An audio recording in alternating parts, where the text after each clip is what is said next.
Okay. அனைவருக்கும் இனிய மாலை வணக்கம். பாம் கிராஜுவேட்ஸ் ஃபோரம் சார்பில் தொடர்ந்து நடத்தப்படும் இன்று ஒரு தொழில்நுட்பம் நிகழ்ச்சிக்கு உங்கள் அனைவரையும் வருக வருக என வரவேற்கிறேன். இன்றைய நிகழ்ச்சி நமது குழுவின் மூலம் நடத்தப்படும் 658வது நிகழ்ச்சியாகும். இன்றைய நிகழ்ச்சி தலைப்பு மரிக்கொழுந்து பயிரில் வாசனை திரவியம் தயாரிக்கும் விவசாயி என்ற நிகழ்ச்சியாகும். இது ஒரு நேர்காணல் நிகழ்ச்சியாக நடத்தப்படுகிறது. சேலம் மாவட்டம் மூக்கனூர் கிராமத்தில் வசித்து வரும் திரு மோகன சுந்தரம் என்ற விவசாயி தான் இன்றைய நேர்காணல் நிகழ்ச்சியில் சிறப்பு விருந்தினராக வருகை புரிந்துள்ளார். வாருங்கள் அவருடன் நிகழ்ச்சிக்கு செல்வோம். திரு மோகன சுந்தரம் ஐயா வணக்கம். ஐயா வணக்கம். வணக்கம், சொல்லுங்க. எப்படி இருக்கீங்க? ரொம்ப நல்லா இருக்கிறோம். நீங்க எல்லாரும் நல்லா இருக்கணும்னு கடவுளை வேண்டிக்கிறேன். ரொம்ப சந்தோஷம். உங்களை இந்த முதிய வயதுல கொஞ்சம் தொல்லப்படுத்திட்டோன்னு தான் நினைக்கிறேன். இந்த நிகழ்ச்சிக்கு உங்களை வருக வருக என வரவேற்கிறேன். இந்த நிகழ்ச்சியில் உங்களை நன்றி நன்றி, வாழ்த்துக்கள் வாழ்த்துக்கள். மகிழ்ச்சி. ஓகே ஐயா, உங்க சொந்த ஊர் எங்க இருக்குது? சொந்த ஊர் ஐயா சேலம் மாவட்டம். ஹலோ. ஓகே, சேலம் மாவட்டத்துல காடையாம்பட்டி தாலுகா மூக்கனூர் கிராமம். ஓகே, காடையாம்பட்டி தாலுகா மூக்கனூர் கிராமத்தை சேர்ந்த திரு மோகன சுந்தரம் அவர்களுடன் இன்று இணைந்துள்ளோம். ஓகே ஐயா, எத்தனை படிச்சிருக்கீங்க நீங்க? ஐயா நான் 73 ஓல்ட் எஸ்எல்சி. ஓ, எஸ்எல்சி முடிச்சிருக்கீங்க. அப்பா உங்க வயது எஸ்எல்சி அப்ப. ஓகே ஓகே, அப்ப 11வது தானே எஸ்எல்சி. ஓகே ஓகே, உங்களுக்கு சுமார் 70 வயசு இருக்குமா? 66. 66. ஓகே, ரொம்ப 66. ஓகே சரி. நீங்க பரம்பரை விவசாயி குடும்பம் தானா? ஆமாங்க ஐயா, நாங்க எங்களது பரம்பரை விவசாய குடும்பம். ஓகே, என்னெல்லாம் விவசாயம் பண்ணிட்டு வந்திருக்கீங்க இதுவரைக்கும்? முதல்ல இருந்து என்னெல்லாம் விவசாயம்? ஆரம்ப காலத்துல மோட்டார் வசதி எல்லாம் இல்ல இல்லையா? ஆமா ஆமா. தண்ணி இறைக்கிறதுக்கு மோட்டார் வசதி இல்ல, மாட்டுல கவலை இறைப்பாங்க. சரி சரி. ஓகே, அப்ப கொஞ்சம் மட்டும்தான் விவசாயம் பண்ண முடியும். அப்ப இந்த சாமந்தி, மரிக்கொழுந்து இந்த மாதிரி பூ வகை தான். பூ வகை போட்டுட்டு இருந்தீங்க. ஓகே, நிலம் வீட்டு பக்கத்துல அதிகபட்சம் எல்லா வீடு நாங்க தோட்டத்துல தான் குடியிருக்கிறோம். சரி சரி. ஓகே, எவ்வளவு விவசாயம் பண்றீங்க? எவ்வளவு பரப்புல விவசாயம் பண்றீங்க? எங்களுது ஒரு 4.5 ஏக்கர் இருக்குது. ஓகே, 4.5 ஏக்கர்லயும் இப்போ என்ன பயிர்கள் எல்லாம் பண்றீங்க? தண்ணி இருந்தா முழுசும் பயிர் பண்ணுவோம். சரி, எங்களுக்கு முழுசும் பயிர் பண்றக்கூடிய வசதி இருக்குது. சரி சரி சரி. ஓகே, நீங்க ஆரம்பத்துல இருந்து விவசாயத்துல ஈடுபட்டு இருக்கீங்க. எத்தனை வருஷமா நீங்க விவசாயம் செஞ்சிட்டு இருக்கீங்க? பரம்பரையா விவசாயம். ஆனா நான் 73ல இருந்து நான் விவசாயத்தை ஆரம்பிச்சுட்டேன். 1973ல இருந்து நானும் விவசாயத்தை கையில எடுத்துக்கிட்டேன். ஓகே, 1973ல இருந்து நீங்களும் விவசாயம் பண்ணிட்டு இருக்கீங்க. சரி, ஆமா ஆமா. ஓகே, இந்த நீங்க ஆரம்பத்துல இருந்தே மலர்கள் தான் சாகுபடி பண்ணிட்டு வந்துட்டு இருக்கீங்க இல்லையா? 80%, அதாவது 80% மலர்களுக்கு மேலதான் எங்களுக்கு பணப்பயிர். சரி, மத்ததெல்லாம் சாப்பாட்டுக்கு வேணுங்கிறதெல்லாம் நாங்க கொஞ்சம் உற்பத்தி பண்ணிக்குவோம். ஓகே, பணப்பயிர் பண்றது ஒரு 80%. 80% அது ஃபுல்லாவுமே இந்த மலர்கள் தான் இல்லையா? இப்போ என்னெல்லாம் மலர்கள் பண்ணிட்டு இருக்கீங்க?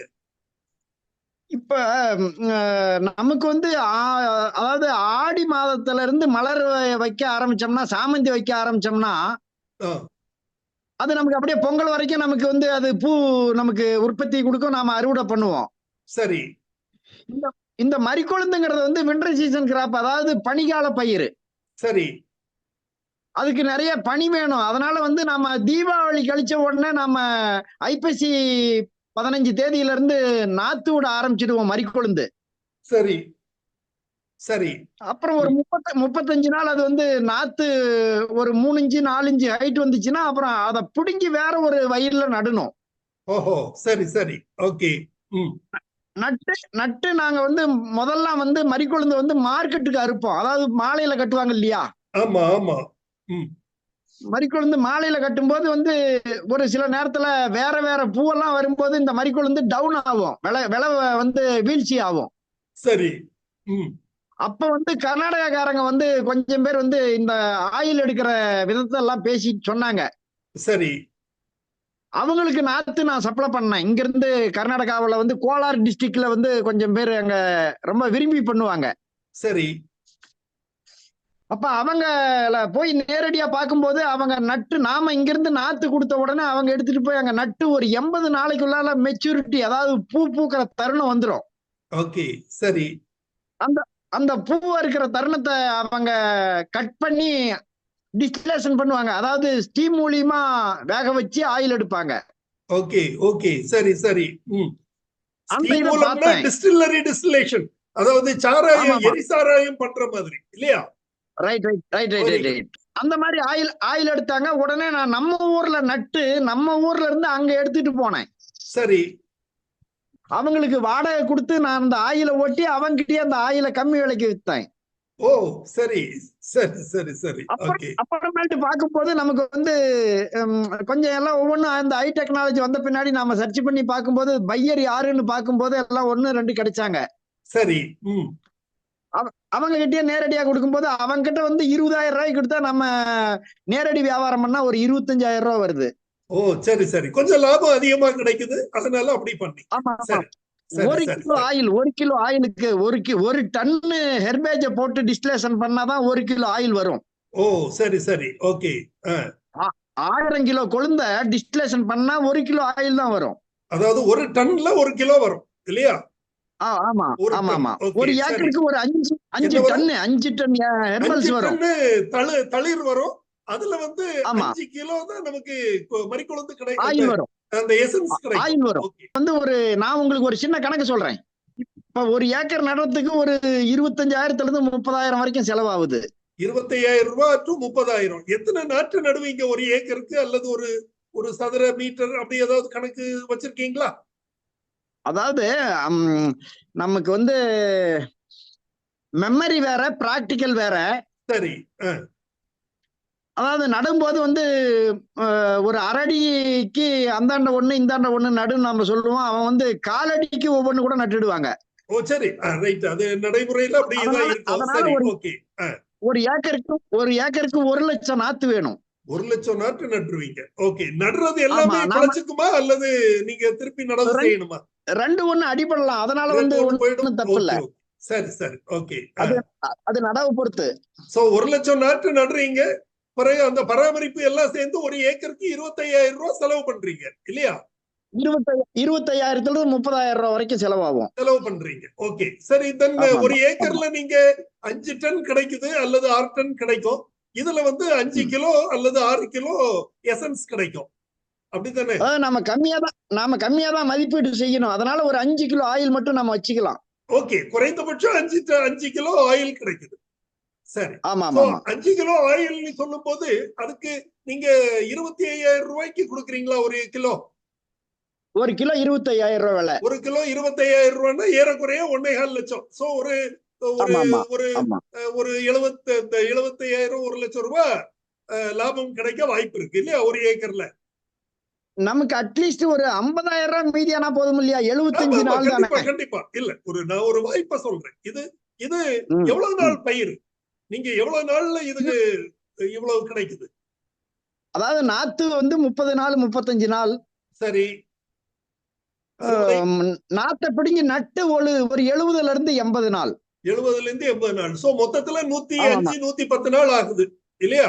ஒரு 110 நாளுக்குள்ளாரதான் 3 100 மாசத்துக்குள்ளாரையே முடிஞ்சிருது. முடிஞ்சிருது. அந்த 110 நாள்ல இந்த ஹார்வெஸ்ட் கிடைக்கும். Very good. சரி. ஒரு சோ ஒரு ஒரு 3 ஒரு மாசம் ஷார்ட் 3 டைம். மாசம் இது வந்து வின்டர் சீசன் கிராப். அதாவது ஒரு வருஷத்துக்கு ஒரே தடவை தான் பண்ண முடியும். ஒரு பயிர் தான் பண்ண முடியும். ஓகே. சோ ஆமா. அந்த பயிர் முடிஞ்ச பிறகு அடுத்தால என்ன பண்றீங்க? 2வது பயிர்ல அந்த நிலத்துல? அந்த நிலத்துல வேற ஏதாவது நாம குறுகிய கால பயிர் ஏதாவது வேணும்னா செஞ்சுக்கலாம். இல்ல, நீங்க என்ன நான் வந்து செய்வீங்க? நீங்க என்ன பயிர் செய்வீங்க? பாம் ரோஸ், லெமன் கிராஸ்னு 2 பயிர் இருக்குது. இல்ல, இல்ல. அதுவும் அந்த சீசன்ல தானே பண்ணுவீங்க? அது தனி வேற இதுக்கு சீசனா? வந்து இதுக்கு சீசனே கிடையாது. ஓ, சரி, சரி. அப்ப இது இந்த அது மறிக்குழுந்து எடுத்த பிறகு பாமரோசா அல்லது லெமன் கிராஸ் போடுவீங்களா? ஆமா ஆமா ஆமா. அதே நிலத்துல போட்டுருவீங்க. அதே நிலத்துல போட்டுருவோம். ஓ, வெரி குட். சரி. அது எவ்வளவு நாள் பயிராகும்? அது வந்து 3 மாசத்துக்கு ஒரு அறுப்பு கட்டிங்கு. 3 மாசத்துக்கு ஒரு கட்டிங். ஓகே, சரி. அது ஆமா. ஸ்லிப் போடுவீங்களா, விதை நடுவீங்களா? ரெண்டுமே செய்யலாம். அதாவது லெமன் கிராஸ் வந்து சிலிப்பா தான் நடணும். சரி. பாம்ரோஸ் வந்து நாத்து விட்டும் நடலாம், அப்படியேவும் தூவி விட்டுறலாம், சோயிங் பண்ணி விட்டுறலாம். Very good, very good. சரி, சரி. அதுல இருந்து 3 மாதத்துக்கு ஒரு அறுவடை எடுக்க வாய்ப்பு இருக்கு இல்லையா? அதே சமயத்துல நமக்கு வந்து ஒரு 3 வருஷம் தொடர்ந்து அதையே வச்சுக்கலாம். ஓ, 3 வருஷம் வைக்கலாம். அப்ப நீங்க எக்ஸஸா இடம் உண்டுன்னா அதுல தனியா இந்த பயிரை வச்சுக்கலாம். மறுபடியும் ஆமா ஆமா. அல்லது நம்ம மறுக்குளத்துக்கு அப்புறம் அடுத்த பயிராவும் வச்சுக்கலாம் இல்லையா? இல்ல மறிக்குளத்துக்கு நம்மகிட்ட நிலம் இருக்கிறதுனால அடுத்தது மறிக்குளத்து வேற ஒரு நிலத்துல நடணும். அது வேற நிலம், அது தனி நிலத்துல வைக்கிறீங்க, இந்த இதை தனியா வைக்கிறீங்க. Very good, very good. சரி. ஆமா. ஏன்னா சொல்லுங்க. ஒரு பயிர் வந்து இந்த வருஷம் ஒரு பயிர் நட்டுட்டோம்னா அடுத்து அதனுடைய அதுக்கு வேணுங்கிற இதெல்லாம் தேவையான சத்துக்கள்லாம் இழுத்துக்கும். ஆமா. மறுபடியும் அதே நிலத்துல நட்டோம்னா அதுக்கு வந்து சத்து குறைபாடு வரும். கரெக்ட். அதனால நிலத்தை மாத்தி மாத்தி நடணும். Very good, very good. Right, right, right. நீங்க மறிக்குளத்தை பொறுத்தவரையில 110 நாள் பயிர்னா அதை எடுத்த பிறகு அப்ப என்ன போடுவீங்க? அதுல கடலை அப்படி எதுவும் போட வாய்ப்பு இருக்கா? தாராளமா போடலாம். கடலை போடலாம். வேற அதே அந்த சமயத்துல காய்கறி போடலாம். எள்ளு பட்டம் இருக்குது, அந்த பட்டத்துக்கு தைப்பட்டத்துல எள்ளு நல்ல விரையும். இந்த மாதிரி பயிர் ஏதாவது போடலாம். சரி, சரி. நீங்க மறிக்குளத்துக்கு ஒரு கால்குலேஷன் சொன்னீங்க இல்லையா? அதே மாதிரி லெமன் கிராஸுக்கும் இந்த பாம்ரோசாவுக்கும் சொல்லுங்களேன். அதாவது இப்ப நம்ம செலவுகள், சாகுபடி செலவுகள் என்னென்ன செய்யணும், எவ்வளவு செலவாகுது, என்ன வருமானம், அத மாதிரி சொல்லுங்களேன். இப்ப பாம்ரோஸுக்கு முதல்ல சொல்றேன். சொல்லுங்க. பாம்ரோஸ் வந்து நாத்து போட்டு நட்டா செலவு குறையுது. சரி. விதையினுடைய செலவு இல்லைன்னா ஒரு ஏக்கருக்கு 15 கிலோ விதை வேணும். ஓ, சரி, சரி. பாம்ரோசாக்கு விலை வந்து அதாவது முளைப்பு திறன் கம்மியா இருக்கும் என்ன? இல்ல நாம வந்து விதை நாத்து போட்டு நட்டோம்னா எல்லாமே முளைச்சு வந்துரும். சரி. நாம மழை காலத்து பயிரை அப்படியே ஓட்டி விட்டு அப்படியே சோயிங் பண்ணி விட்டோம்னா நிறைய அதுல மழை இல்லைன்னா ஈரம் இல்லைன்னா பத்தாது இல்லையா? ஆமா. முளைப்பு திறன் கம்மியா வரும். Okay, okay. சரி, சரி. சோ அதனால நாட்டு விட்டு நடுறது சிறப்பு இல்லையா? பாமரோசா பொறுத்தவரையில. ஓகே, சரி. அது வந்து எத்தனை குத்து அல்லது எத்தனை நாட்டுகள் நடுவீங்க? அதுவும் இத மாதிரி 1 லட்சம் நடுவீங்களா அல்லது எப்படி? ஆமா அதுவும் அதாவது நடவு பொறுத்த வரைக்கும் அது வந்து ஒரு 3/4 அடிக்கு ஒண்ணு நடுவோம். அதாவது 1 நாத்து 2 நாத்து வச்சுட்டோம்னா அப்ப கொஞ்சம் செடிகள் 3/4 அடிக்கு ஒண்ணு நட்டாலே ரொம்ப குரோத்திங் நிறைய வரும். சரி, சரி, சரி. Okay, very good. சைடு குரோத்திங் நிறைய வரும். சரி, சரி. சரி, பாமரோசா வந்து எவ்வளவு மகசூல் கிடைக்கும்? அதுல எவ்வளவு எண்ணெய் கிடைக்கும்? ஒரு ஏக்கருக்கு 3 ஒரு ஏக்கருக்கு 2 டன் தான் வரும். 2.5 டன் இல்லையா? 2.5 டன் தான் வரும். 2.5 டன் 3 டன்னுக்குள்ள வரும். ஆமா ஆமா.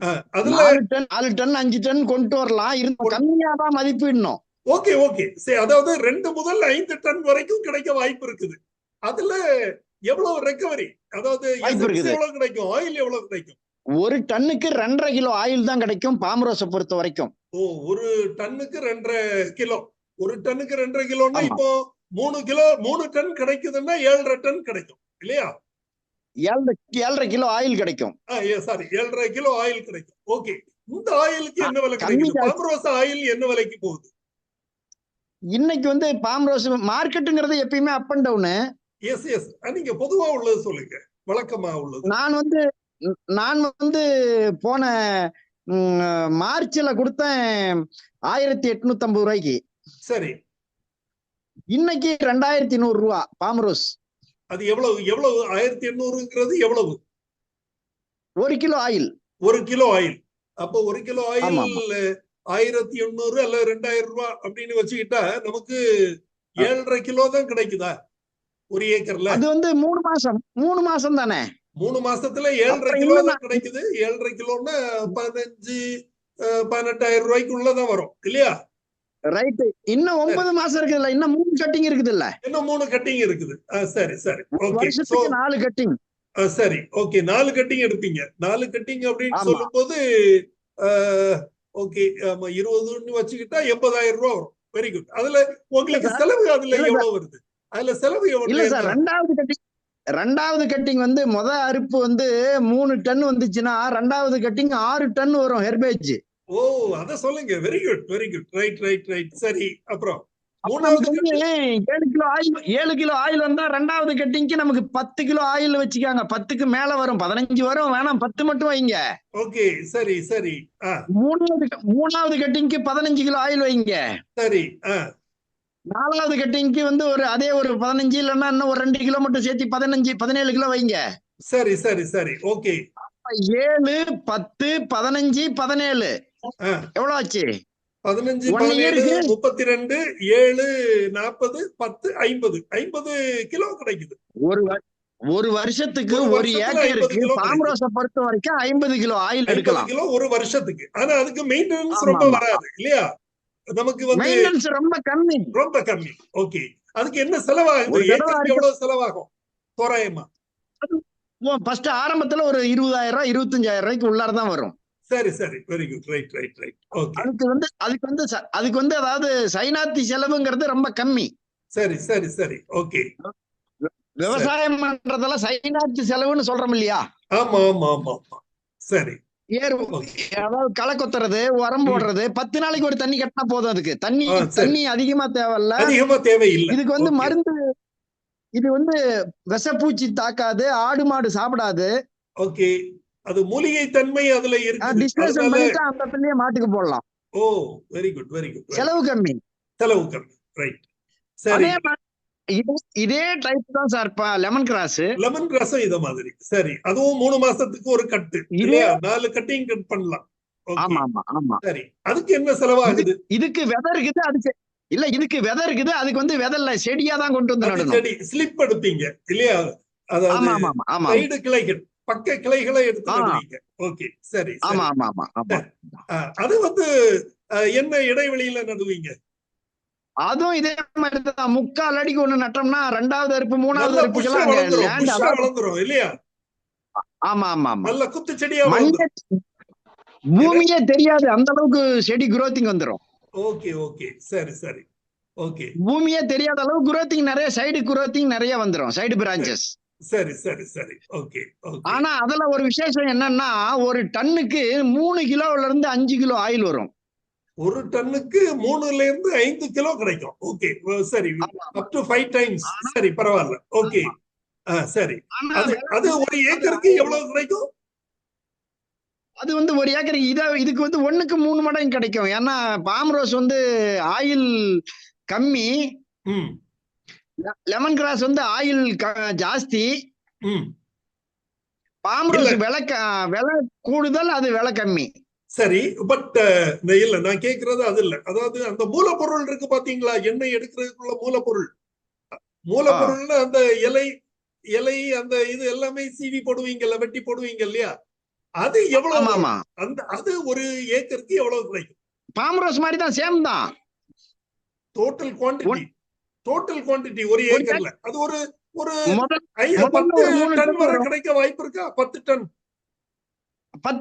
ஏக்கருக்கு 10 டன் வரைக்கும் தாராளமா வந்துரும். அதான் கேட்டேன். ஏக்கருக்கு 10 டன் கிடைக்கும். ஒரு டன்ல 5 கிலோ வரைக்கும் ஆயில் கிடைக்கிறதுக்கு வாய்ப்பு இருக்கு இல்லையா? ஆனா விலை கம்மி இல்லையா?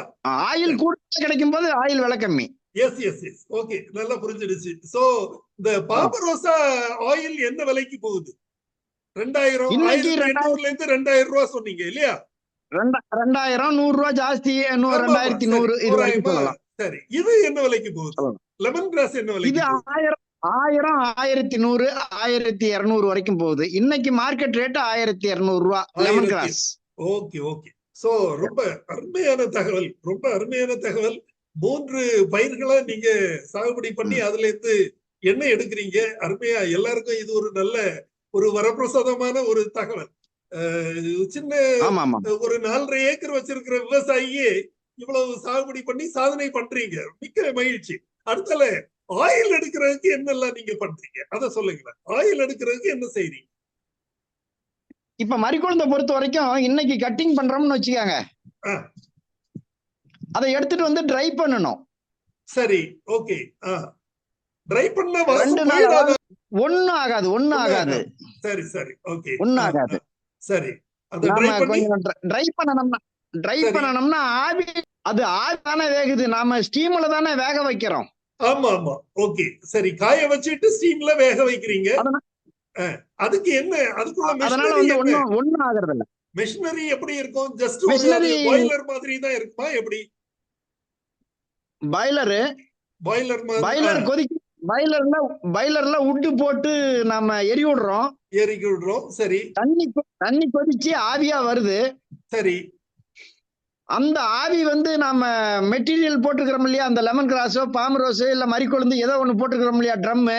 ஆமா. என்னது 1/2 டன் கெப்பாசிட்டி ஆயில். அப்புறம் ஆவியில வேகும் போது அந்த வெந்த அதுல நீராவி வருது இல்லையா. ஆமா ஆமா.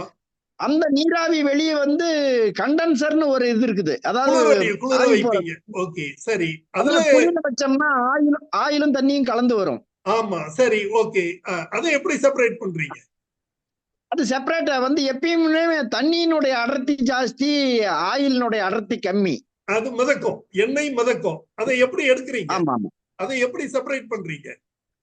அதை தனியா பிரிச்சிடுறோம். தனியா பிரிச்சிடலாம். அந்த மிஷின்லயே பிரிஞ்சு வந்துரும் இல்லையா?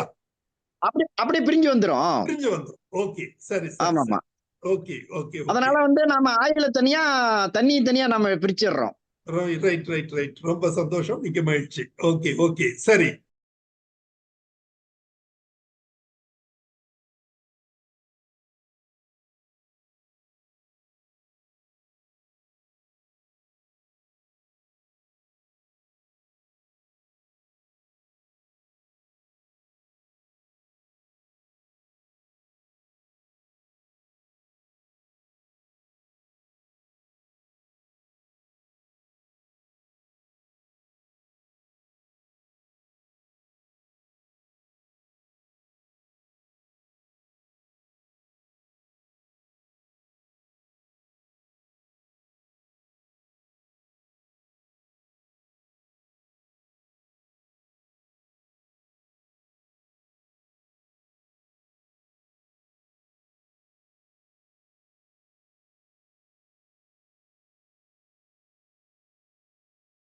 நீங்க இன்றைக்கு உங்களுடைய அனுபவத்தை பகிர்ந்து கொள்றீங்கன்னு போட்ட உடனே எனக்கு போன் கால் எல்லாம் வந்தது.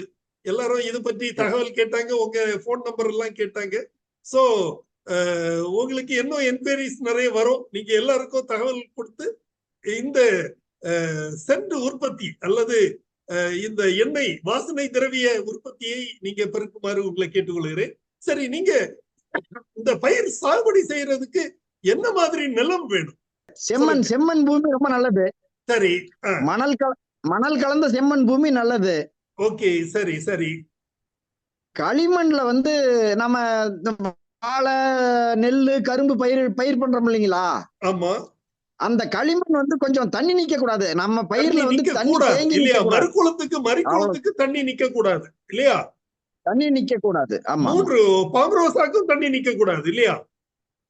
ஆமா ஆமா ஆமா. இல்லன்னா பயிர் அழுகிடும் இல்ல. பயிர் அழுகிடும். ஓகே சரி சரி. ஓகே சரி. அதனால தண்ணி நிக்க கூடாது. சரி. எல்லா பூமியும் ஏத்த பூமி தான். ஓகே. சரி. தென் மறிக்குளத்துக்கு எவ்வளவு நாளைக்கு ஒருக்கா தண்ணி விடுவீங்க? 5 நாளைக்கு ஒரு தண்ணி கண்டிப்பா கட்டி ஆகணும். 5 நாளைக்கு ஒரு தண்ணி கொடுப்பீங்க. பாமரோசாக்கு? ஆமா. பாமரோசுக்கெல்லாம் 10 நாளைக்கு ஒரு தண்ணி இருந்தா போதும். 10 நாளைக்கு ஒன்று. 10 நாளைக்கு ஒரு தண்ணி இருந்தா போதும். லெமன் கிராஸுக்கு 15 நாளைக்கு ஒரு தண்ணி போதுமா? 10 நாள் 15 நாள் வரைக்கும் அது தாராளமா வாட விட்டு கட்டணும்னா ஆயில் நல்ல ஹீல்டு. சரி சரி. ஓகே. இது உங்களுக்கு நல்ல லாபகரமான தொழிலா இருக்குதா? இது நல்ல லாபகரமா இருக்கிறதுனாலதான் நான் மத்தவங்களை செய்யுங்கன்னு சொல்றேன். கண்டிப்பா. இனி அடுத்ததா அதாவது இதை வலுப்படுத்தி, அதாவது பெரியதா செய்யறதுக்கு ஏதாவது எண்ணம் உண்டா? நீங்க உங்களுடைய பசங்க யாரும் இந்த தொழில் உங்க கூட செய்யறாங்களா? எங்க பசங்களுக்கு எல்லாமே தெரியும். எனக்கு எங்க பசங்க இந்த வேலையை எல்லாரும் அவங்க கத்துக்கிட்டாங்க. சரி சரி சரி.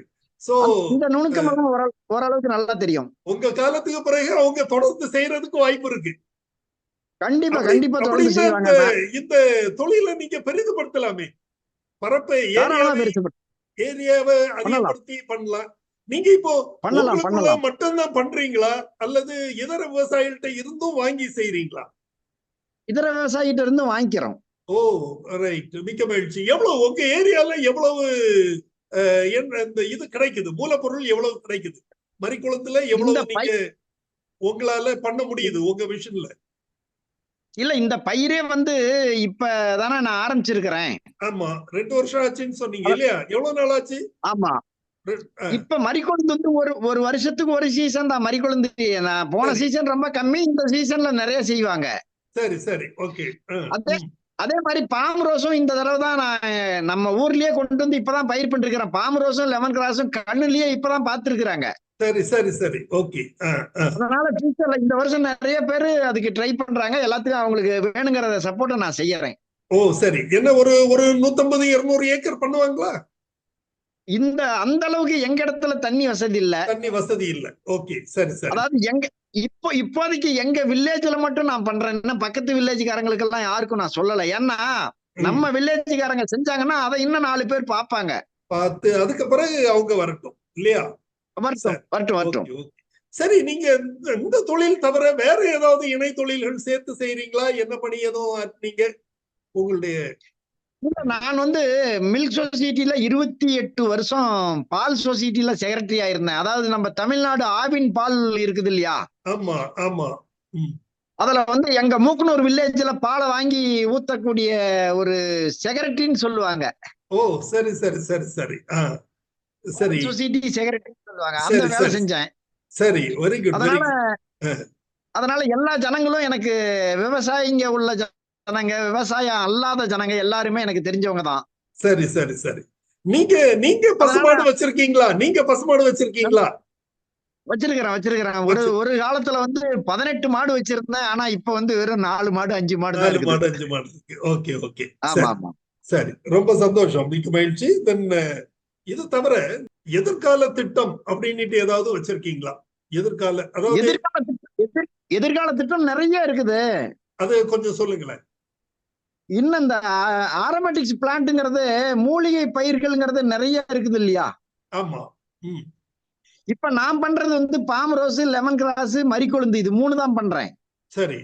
இன்னும் நிறைய இருக்குது. ரோஸ்மேரி, பச்சோலி, அந்த மாதிரி பயிர்கள் நிறைய இருக்குது. சரி சரி சரி. அதையே வந்து இன்னும் சில ஸ்பைசஸ்ன்னு சொல்றாங்க இல்லையா? ஏலக்காய், லவங்கம், இந்த ஜிஞ்சர், அதாவது இஞ்சி, இதெல்லாம் ஆயில் எடுக்கலாம். வெட்டி வேறு, இதெல்லாம் ஆயில் எடுக்கலாம். ரோஸ்மேரி எல்லாம் கிடைக்குது. நான் இப்ப ரோஸ்மேரி வந்து மதர் பிளான்ட் போடுறதுக்கு ரெடி பண்ணிட்டு இருக்கிறேன்.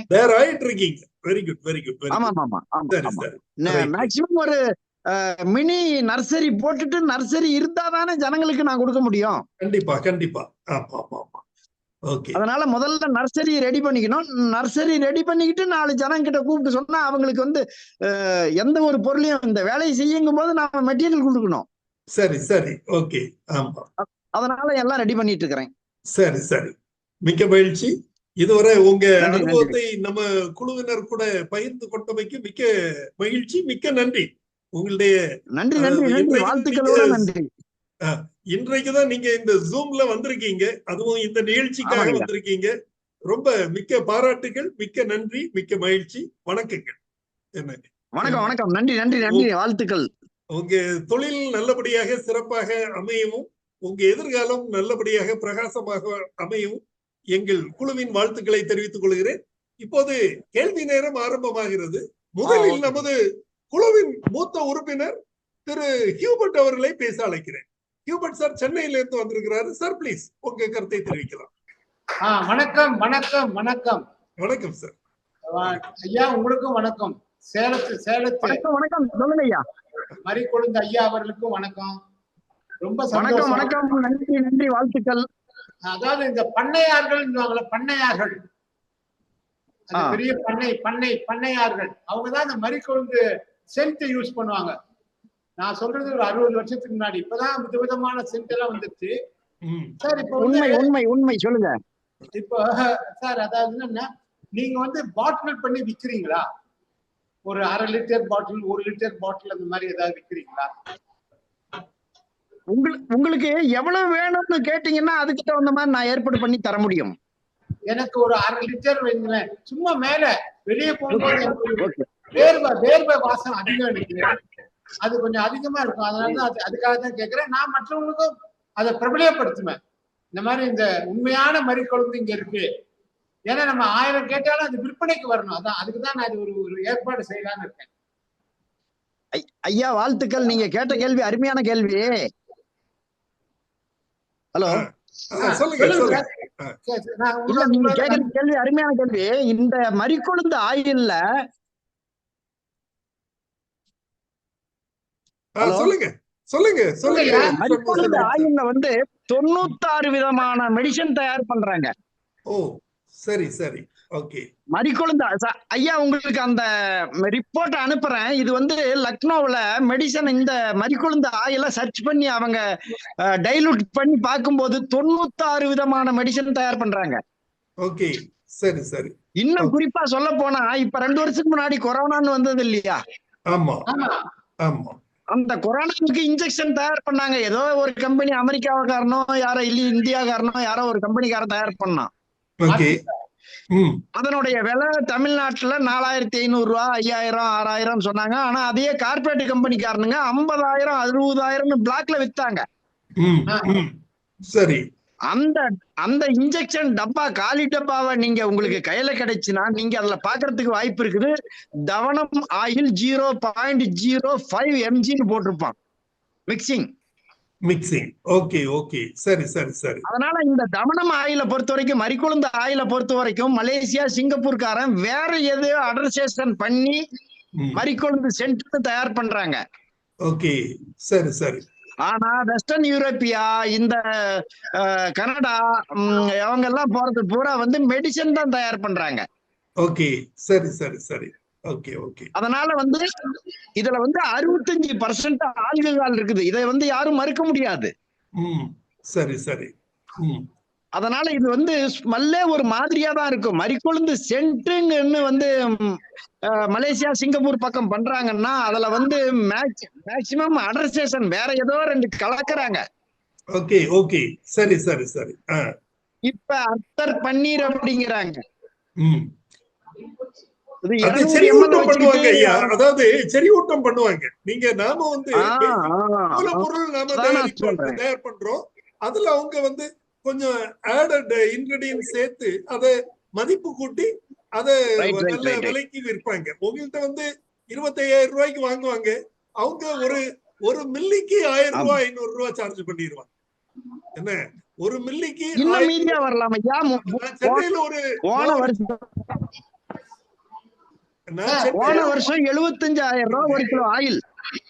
சொல்லுங்க ஐயா சொல்லுங்க ஐயா. போன வருஷம் மறிக்கொழுந்து ஆயில் 75,000 ஒரு கிலோ. ஓகே சரி சரி சரி. Okay okay. இந்த வருஷம் 50,000 வரைக்கும் இருக்குது. 50,000 வரைக்கும் இருக்குது. அது கண்டென்ட் இருக்குது. கண்டென்ட்டுக்கு தகுந்த விலை. சரி சரி சரி. ஓகே.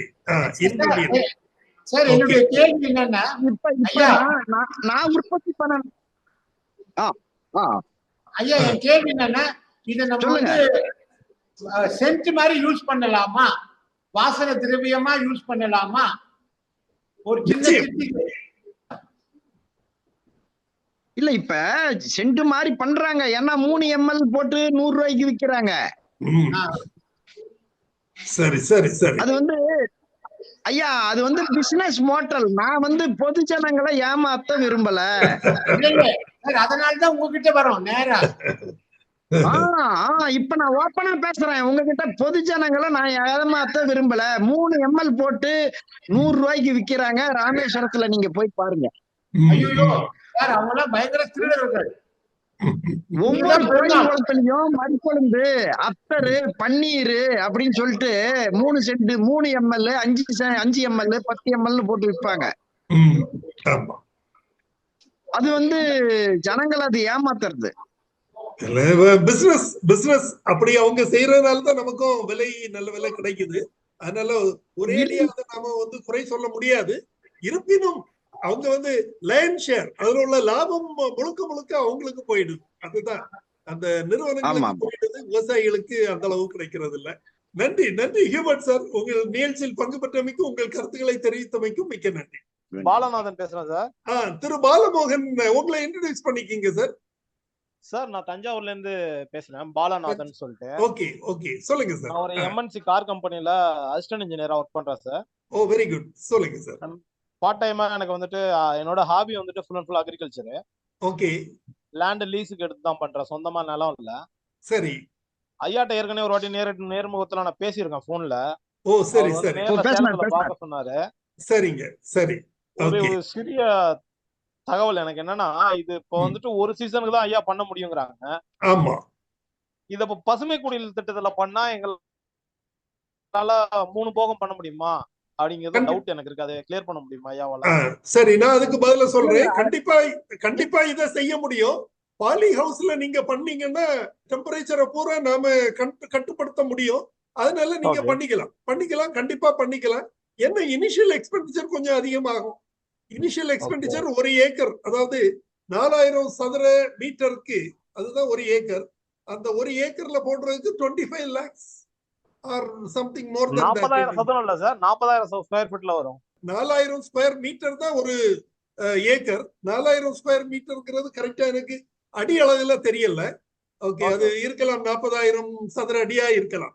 ஓகே, சோ அதுக்கு வந்து 25 லட்சத்துக்கு மேலாகும். ஏன்னா அதுலயும் நீங்க வந்து சின்ன பயிர் போடும்போது அதுக்கு கூடுதல் செலவுகள் ஆகலாம். இருப்பினும் அது வந்து கண்டிப்பா லாபகரமா செய்ய வாய்ப்பு இருக்கு. இல்ல சார், எனக்கு என்ன டவுட்னா, பாலி ஹவுஸ் பண்ணும்போது 4 லேயர் கூட போடலாம்ல ஐயா? குறிக்கிறதுக்கு மன்னிக்கணும், நான் என்ன சொல்றேன்னா, இயற்கை தான், செயற்கை தான். ஆமா சார். அதனால அந்த நீங்க செயற்கை முறையில பண்ணும்போது அதனுடைய கண்டென்ட் எல்லாம் குறையும். பனிகாலத்துல இயற்கையான வளர்ச்சியா வளர்றதனுடைய கிராஃபினுடைய வளர்ச்சிக்கும் செயற்கை முறையில நாம பண்றதுக்கும் நிறைய டிஃபரெண்ட் இருக்குது.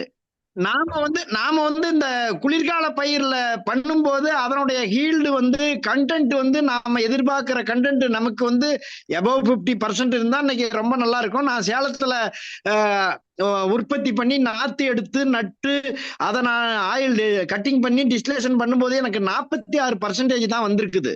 சரி, ஓகே.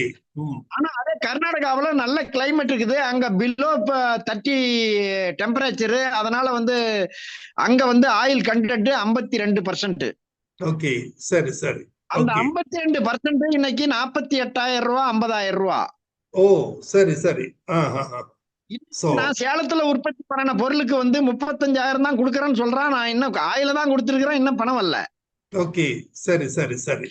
அதனால இயற்கையான முறையில வந்து நமக்கு வந்து அந்த டெம்பரேச்சர் இயற்கை முறையில நாம எடும்போது அந்த டெம்பரேச்சருக்கு தகுந்த ஹீல்டு கிடைக்குது.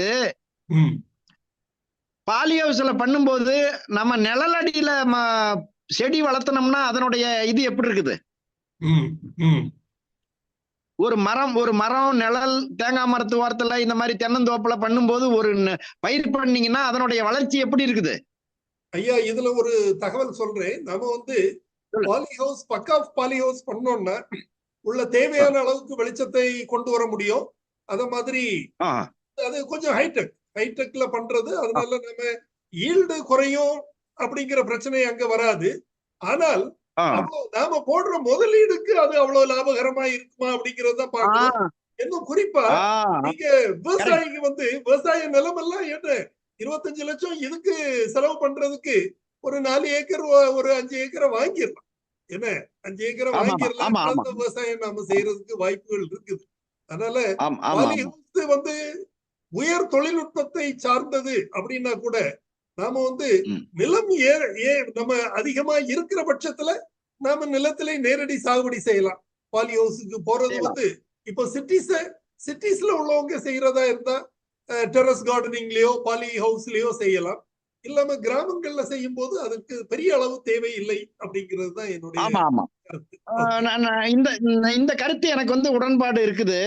சரி சரி. நீங்க சொல்ற கருத்து வந்து நம்ம சாதாரண விவசாயிக்கு பயன்படுது. கண்டிப்பா. ஓகே, செலவு கம்மி. ஆமா ஆமா. அதனால ஐயா சொல்றது, பாலமுருகன் ஐயா சொல்றதுல வந்து அர்த்தம் இருக்குது. ஏன்னா அவர் வந்து கொஞ்சம் ஹைடெக்கா பண்ணும்போது நமக்கு வந்து கண்டினியூவா, அதாவது இந்த சீசனுங்கிறத இல்லாத நம்ம கொண்டுகிட்டு வரலாம் அப்படிங்கிறாரு. கண்டிப்பா.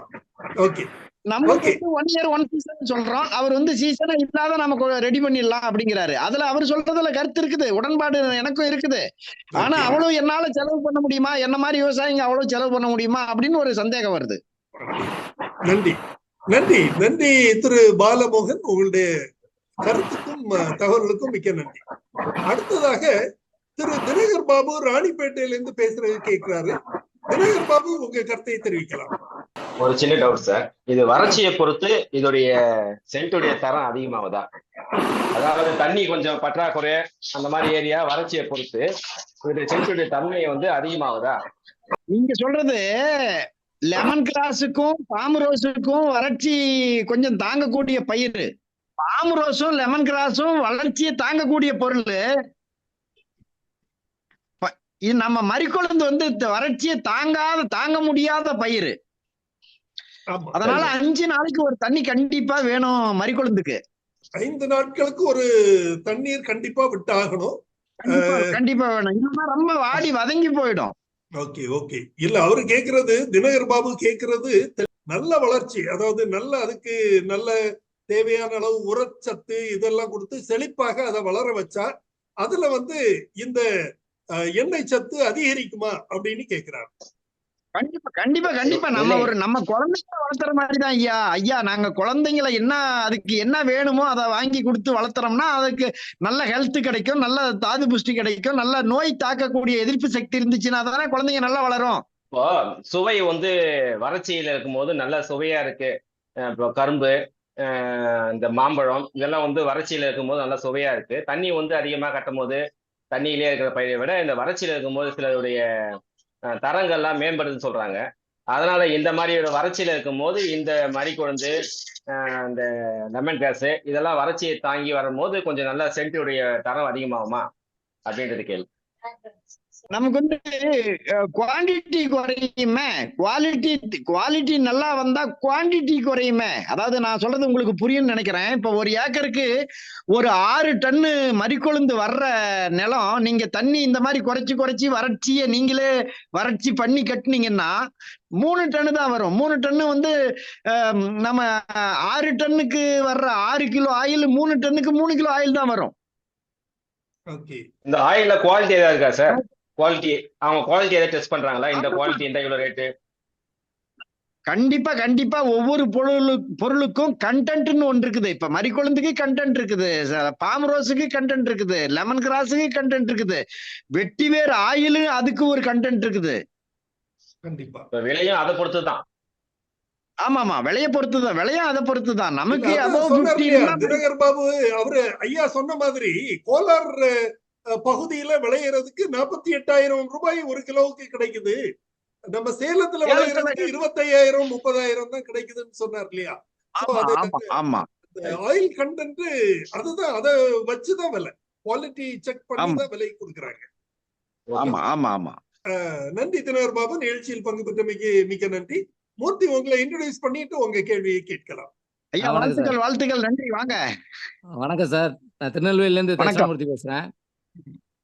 சொல்லுங்க ஐயா. சார், இப்போ சேலங்கிறது ஒரு வறட்சியான இடம், நீங்க அதனால அதோட குவாலிட்டி வந்து கம்மியாகுது அப்படிங்கறத சொன்னீங்க. ஸோ இந்த குவாலிட்டியை பேஸ் பண்ணி அவங்க இது நெக்ஸ்ட் ப்ராடக்ட், அதாவது அதை என்ன மாதிரி பர்பஸ்க்காக யூஸ் பண்றாங்க அப்படிங்கிறது உங்களுக்கு ஐடியா இருக்கா? இப்போ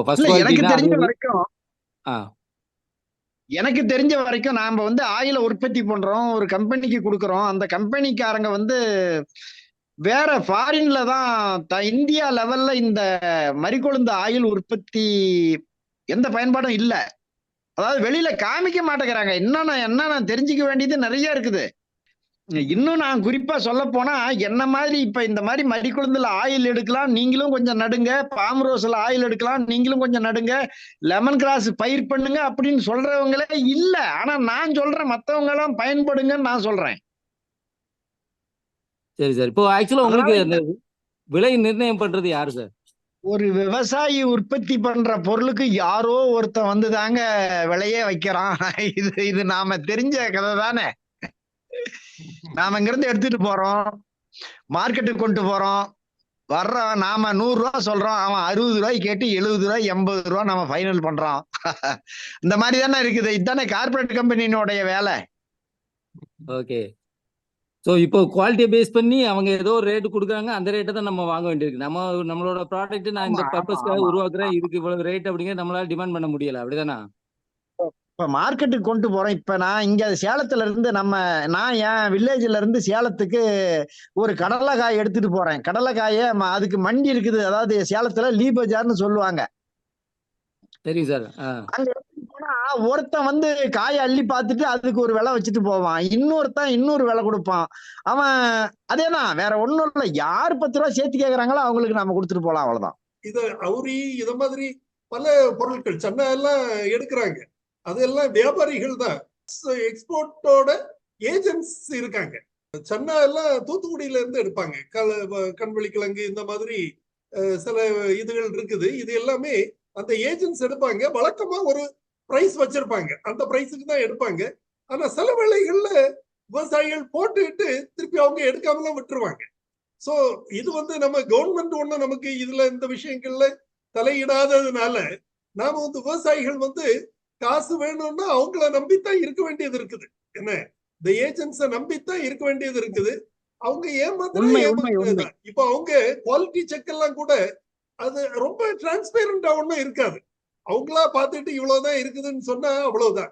அந்த மாதிரி தானே இப்போ நீங்க ஆவின் பால்ல நாம வந்து பாலை கொடுத்தோம்னா சொசைட்டில பாலை கொடுக்கும்போது அவங்க நம்ம கண் முன்னாடி செக் பண்றாங்க, அதுக்கு தக்க ஒரு விலையை வச்சு கொடுப்பாங்க. பட் பிரைவேட்ல போகும்போது அது நாம வந்து ரொம்ப அளவுக்கு அதுல ரொம்ப உன்னிப்பாக கவனிக்க முடியாது. அது ரொம்ப டிரான்ஸ்பேரண்டா இருக்காது. சோ இந்த விஷயங்கள் வந்து ஒரு நம்பிக்கையின் அடிப்படையில் இன்னொன்னு நமக்கு ஒரு குறிப்பிட்ட லாபம் கிடைக்குதா, சரி அப்போ போதும் அப்படின்ட்டு போறதுதான். நான் முதல்ல ஏற்கனவே சொன்ன மாதிரி இப்ப நான் சென்னையில ஒரு இந்த ஆயில்ஸ் தொடர்பான ஒரு மீட்டிங் அட்டென்ட் பண்ணேன். என்னுடைய நண்பர் ஒருத்தர் அதை ஆர்கனைஸ் பண்ணனால என்ன இன்வைட் பண்ணியிருந்தாரு. நான் போயிருந்தேன் சுமார் 7-8 மாசத்துக்கு முன்னாடி. ஸோ அவங்க எல்லாம் அது ஒரு இன்டர்நேஷனல் ட்ரேடு அவங்க பண்றது. அவங்க எல்லாமே 1 ml 2 ml பாட்டில் தான் வச்சிருக்காங்க. அதோட விலை 500 ரூபாயில இருந்து 1000, 1500 இப்படி பல ரேஞ்சில் இருக்குது. அதுல ரோஸ்மேரி ஆயில் இருக்குது. எனக்கு மறிக்குழந்து இருந்ததான்னு எனக்கு சரியா ஞாபகம் இல்லை. பட் இந்த மாதிரி ஆயில்ஸ் இவங்க எல்லாம் ஃபார்மர்ஸ்கிட்ட இருந்து 25,000 ரூபாய்க்கு அல்லது 50,000 ரூபாய்க்கு வாங்குறாங்கன்னே வச்சுக்கோமே. 50,000ன்னா 1000 மில்லிக்கு 50,000 ரூபாய், அதாவது ஒரு மில்லிக்கு 50 ரூபாய் கொடுக்குறாங்கன்னு கூட வச்சுக்கோ. அவங்க 1000 ரூபாய்க்கு விற்பாங்க ஒரு மில்லி, அல்லது 500 ரூபாய்க்கு விற்பாங்க, 10 மடங்கு லாபத்துக்கு விற்பாங்க. சோ இந்த மாதிரி எல்லாம் தான் இருக்குது தொழில். அது அப்படிதான். ஏன்னா அது எப்படி அதை ப்ரொமோட் பண்றாங்கிறது யாருக்கும் தெரியாது. அது அந்த அளவுக்கு நாம அக்ரிகல்ச்சர் டிபார்ட்மெண்ட்ல நாம இன்னும் அதை நாம மோட்டிவேட் பண்ணி ஃபார்மர்ஸுக்கு கொண்டு வரல. சோ அதனால இப்போ அந்த நிறுவனங்களை நம்பித்தான் ஃபார்மர்ஸ் செய்ய வேண்டியது. ஆமா. சோ இதுதான் என்னுடைய தகவல். நன்றி சார். இப்போ நிறுவனங்களை நம்பி அப்படின்னு சொன்னீங்க. ஆக்சுவலா இப்போ ஏஜென்சி பண்றவங்க, அந்த ஏஜென்ட்ஸ் வந்து என்ன பண்றாங்க அப்படின்னா ஃபார்மர்ஸையும் அந்த நிறுவனங்களையும் இணைக்கிறாங்க இல்லையா? ஸோ அது அந்த ஏஜென்ட் இல்லாம டைரக்டா ஏன் நிறுவனங்களை இவங்க ஃபார்மர்ஸ் வந்து அப்ரோச் பண்ண முடியாது? அந்த தகவல் நம்மள்ட்ட யார்கிட்டயுமே இல்லையே ஏன்? அதுதான் சொல்றேன். அந்த அளவுக்கு நாம துறையே டிபார்ட்மெண்ட் அந்த அளவுக்கு இன்னும் போகல. இதுவரைக்கும் உற்பத்தியோட தானே நாம நிறுத்திட்டு இருக்கிறோம். இப்பதான் நாம வந்து வேல்யூ அடிஷனுக்கே போயிருக்கோம். டிபார்ட்மெண்ட் வந்து வேல்யூ அடிஷன் ஆர் பிசினஸ்க்குள்ள என்டர் பண்ணது இப்பதான். இப்போ ஒரு 4-5 வருஷத்துக்கு உள்ளதான். அது வரைக்கும் உற்பத்தியோட நாம நிறுத்திக்குவோம். வேளாண்மைன்னா உற்பத்தியோட நிறுத்திக்கிறது தான். அதுலதான் நாம அதாவது உற்பத்தி தொழில்நுட்பங்களுக்கு தான் நாம முக்கியத்துவம் கொடுத்துட்டு இருந்தோமே ஒழிய அந்த அந்த செகண்ட் லெவலுக்கு நாம இதுவரை போகல. இப்பதான் நாம அதை ஒரு கால் எடுத்து வச்சிருக்கிறோம். சார் இப்போ நீங்க சொல்றது வந்து இப்போ நெல், வாழை இந்த மாதிரி பேசிக் நீட்ஸ் உள்ள பயிர்களுக்கு வந்து நம்ம இப்படிதான் போயிட்டு இருக்கோம். வேற வழி இல்லாம அந்த மாதிரி தான் பண்ணிட்டு இருக்காங்க. இப்ப இதெல்லாம் பணப்பயிர் அப்படிங்கிற கேட்டகரியில வந்துரும் இல்லையா சார்? பணப்பயிர் கேட்டகரியில வரும்போது அப்படித்தானே நமக்கு இதுவரைக்கும் கான்செப்ட் வந்து உற்பத்தி தான். ப்ரொடக்ஷன், அக்ரிகல்ச்சர் ப்ரொடக்ஷனை உற்பத்தியை மேம்படுத்துறது தான் வேளாண்மை துறையின் தலையாய கடமையா இருந்தது இவ்வளவு நாளும். இப்பதான் ஒரு ஸ்டெப் ஹையரா போறோம். சோ ஹியர் ஆஃப்டர் நாம we can expect changes இல்லையா? கரெக்ட் தான் சார். அதுல இன்னொரு கான்செப்டும் கொண்டு வருவாங்க. அதாவது டிமாண்ட் பேஸ்ட் அக்ரிகல்ச்சர் அப்படின்னு ஒண்ணு கொண்டு வராங்க. சோ அந்த டிமாண்ட் பத்தி நம்ம ஐடென்டிஃபை பண்ணணும் அப்படின்னாலே எங்க நீட் இருக்கு அப்படிங்கிறது நம்மளுக்கு தெரியணும் இல்லையா? அது ஃபார்மர் கண்டிப்பா அந்த ஐடியா வரணும்ல. அந்த நாலேஜ் ஏன் இதனாவே வச்சிருக்காங்க? கவர்மெண்ட்ல டிபார்ட்மெண்ட்ஸ்ல இப்ப இந்த அளவுக்கு இன்னும் போகல. நமக்கு வெளி உலகுக்கு இப்ப தானே தெரியுது. சோ இவரு இன்றைக்கு வந்து நமது சிறப்பு விருந்தினர் திரு நம்ம மோகன சுந்தரம் ஐயா வந்ததுனாலதான் நமக்கு தெரியுது, அல்லது இவ்வளவு விஷயம் நமக்கு தெரியாது இல்லையா? ஸோ இதெல்லாமே ஒரு ஒரு சின்ன குறுகிய வட்டத்துக்குள்ளதான் நடந்துட்டு இருக்குது. இன்னொன்னு, வேளாண்மையில நாம கொடுத்தது உணவு உற்பத்திக்கு தான் ரொம்ப தலையாய இம்பார்ட்டன்ஸ் கொடுத்துட்டு இருந்தோம். இதெல்லாம் அடுத்த லெவல் கிராப்ஸ் அப்படிங்கறதுனால அந்த அளவுக்கு கொடுக்காம இருந்திருக்கலாம். இப்போ நாம வந்து we are going forward. நாம we can expect things to happen. Okay. இப்போ இவங்க பண்ற விவசாயத்துல பாத்தீங்கன்னா கூட 28,000 30,000 அந்த ரேஞ்சில் அவங்க சேல் பண்றாங்க அப்படின்னா, மாத வருமானம் அப்படின்னு பாத்தீங்கன்னா, அதாவது பெர் மந்த்துக்கு அவங்க கால்குலேட் பண்ணாங்க அப்படின்னா பிலோ 10,000 அப்படிங்கிற கேட்டர்ல தான் இல்ல இருக்காங்க. அப்படி இல்லல்ல. அதாவது அவரு வந்து சொல்ற மறிக்குழந்தை மட்டும் பாத்தீங்கன்னா அது ஒரு 3.5 மாசம் 4 மாசம் பயிர் தானே. 4 மாச பயிர்ல அந்த அமௌண்ட் எடுத்துடுறாங்க இல்லையா? அதுக்கப்புறம் 8 மாசம் இருக்குது இல்ல, உங்களுக்கு தண்ணி இருந்ததுன்னா வேற பயிர் வச்சுக்கலாம் இல்லையா? வெஜிடபிள்ஸ் வச்சுக்கலாம், அல்லது கீரை வகைகள் வச்சுக்கலாம். உண்மை உண்மை உண்மை நீங்க சொல்றது கரெக்ட். மீதி என்ன? ஆமா. அதனால இது நாம வந்து புறக்கணிக்க வேண்டிய நிலையில இல்ல. இது வந்து நல்லாதான் போகுது. அவர் நல்ல திருப்தியா தான் இருக்காரு. எனக்கு அது ப்ராமிசிங்கா தான் தெரியுது. இல்ல சார், இப்போ வந்து நம்ம வந்து 3 மந்த்ஸ்க்கு ஒரு இன்கம் வச்சு தான் நம்ம கால்குலேட் பண்றோம். அதாவது 3 மந்த்ஸ்க்கு ஒரு ஏக்கருக்கு எவ்வளவு இன்கம் அவருக்கு வருது, அதுல பெர் மந்த்துக்கு எவ்வளவு கால்குலேட் ஆகுது. இப்போ அந்த கால்குலேஷன் படி பாத்தீங்க அப்படின்னா, நான் வந்து இப்போ ரிமைனிங் 9 மந்த்ஸ்ல அவர் வேற பயிரிடுறாருன்னா அந்த கால்குலேஷன் அது செப்பரேட். இந்த 3 மந்த்ஸ்க்கு அவர் எவ்வளவு இன்புட் எவ்வளவு இன்வெஸ்ட் பண்ணிருக்காரு, அவரோட எஃபர்ட் எவ்வளவு போட்டுக்கிறாரு, அதுக்கு என்ன இன்கம் வருது, அதை பெர் மந்த் கால்குலேட் பண்ணோம்னா என்ன வருமானம் வருது. பணப்பயிர்னு எடுத்துக்கிட்டா கூட அதான் சொல்றேன் 25,000 ரூபாய் செலவு பண்றாரு ஒரு ஏக்கர்ல, 1.25 லட்சம் ரூபாய் எடுக்கிறாரு. 1 லட்சம் வரை வச்சுக்கலாம். நாம கொஞ்சம் குறைவா இருந்தாலும் 1 லட்சம் நீ வச்சுக்குவோமே, தோராயமா 1 லட்சம் நீ வச்சுக்குவோம். அது ஒரு 4 மந்த்ஸ்க்கு. அதுக்கப்புறம் இன்னொரு 8 மந்த்ஸ் இருக்குது, அதுல வேற கிராப் வச்சுக்கிறாரு. இது 1 ஏக்கரா இருந்தால் இவ்வளவு. இத மாதிரி ஒரு 4-5 ஏக்கர் இருக்கும் போது அதுக்கு தக்க வருமானம் இருக்கும். அத மாதிரி வேற பயிர்கள் இருக்குது. So things are there. அதனால நாம வந்து அது வந்து திருப்திகரமான ஒரு தொழிலா தான் எனக்கு தெரியுது. இனி போக போக நாம வந்து இந்த உற்பத்தி அதிகரிக்க அத மாதிரி நாமளே இத வந்து ப்ராசஸிங் பண்ணி அடுத்த ஃபைனல் ப்ராடக்ட் வேல்யூ அடிஷனுக்கும் நாம விவசாயி லெவல்ல போக ஆரம்பிச்சிட்டோம்னா என்ன லாபம் கிடைக்கும், என்ன லாபம் அதிகமா கிடைக்க வாய்ப்பு. ஓகே, நன்றி சார். ஓகே, நன்றி மூர்த்தி. ஐயா அவருக்கு நான் சொல்றது சொல்லுங்க. இப்ப நாம உற்பத்தி வந்துட்டோம், உற்பத்தி செஞ்சாச்சு. ஆமா. இனி அடுத்த கட்ட நடவடிக்கை விற்பனையில நாம கால் வைக்கிறோம், நீங்க சொல்லுங்க. ஆமா. அதான் சொல்லி இருக்கிறேன். வேல்யூ அடிஷன்ல போகும்போது பார்க்கணும். ஆமா மதிப்பு கூட்டுதலுக்கு நாம போகும்போது அதெல்லாம் இன்னும் முன்னேறும். அவ்வளவுதான். சார் பொன்ராஜ் சார் எதுவும் பேசுறீங்களா? Sure boss. Yes sir. வணக்கம். நல்லா இருந்தது சாரோட ஐயாவோட இது எக்ஸ்பீரியன்ஸ் ரொம்ப நல்லாவே இருந்தது. ஆனா என்னன்னா வாழ்த்துக்கள் ஐயா. உங்க அது வந்து இது வந்து இந்த பாமரோசா எல்லாம் பாத்தீங்கன்னா அவர் சொன்ன மாதிரி ட்ரை கிராப் பாமரோசா. நான் மறிக்கொழுந்து நீங்க சொன்ன மாதிரி அந்த காலத்துல நான் கேள்விப்பட்டிருக்கேன். நீங்க கேள்விப்பட்டிருக்கீங்களா எனக்கு இல்ல.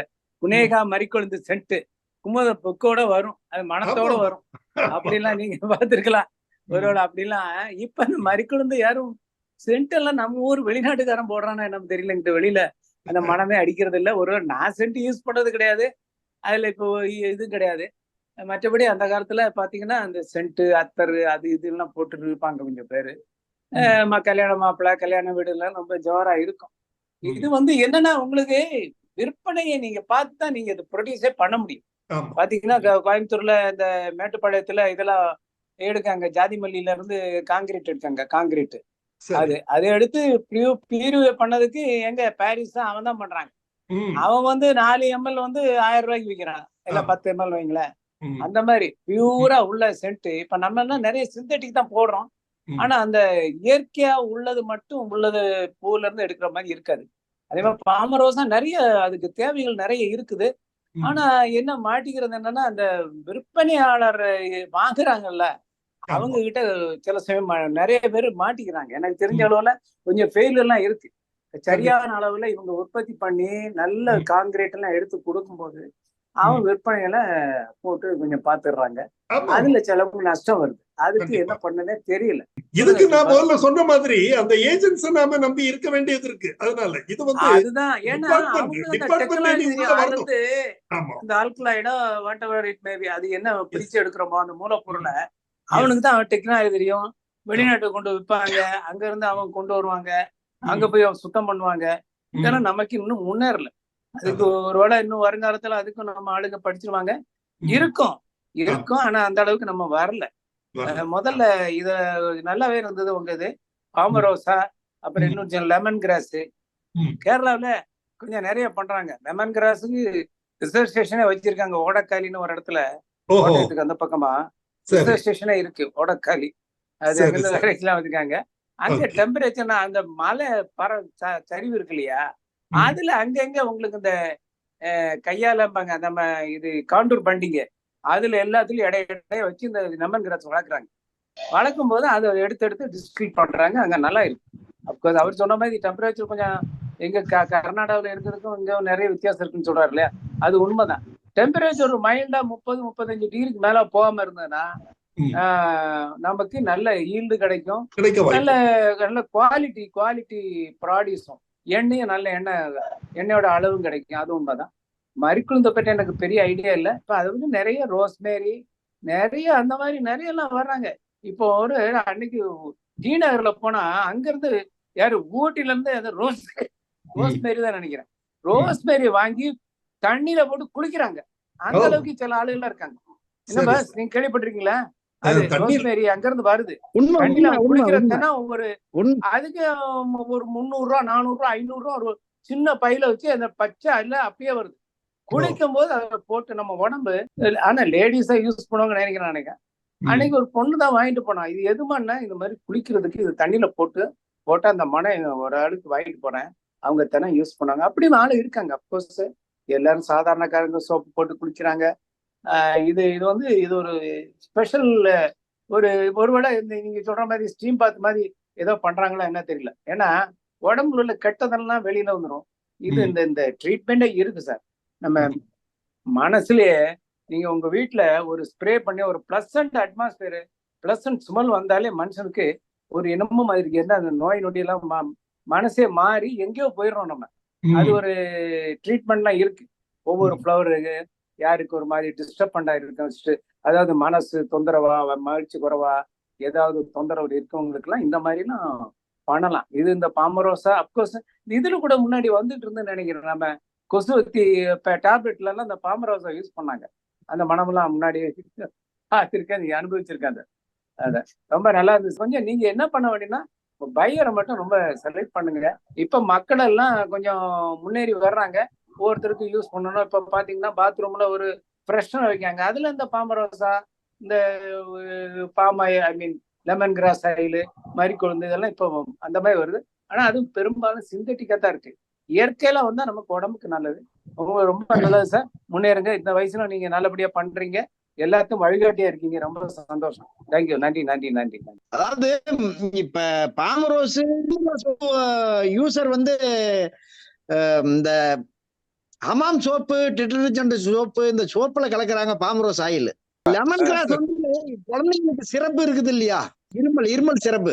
லெமன் கிராஸ்ல ஆயில்ல வைட்டமின் ஏ இருக்கு, கண்டென்ட் அது இருக்கு. அதை யூஸ் பண்றாங்க மெடிசன் மாதிரி.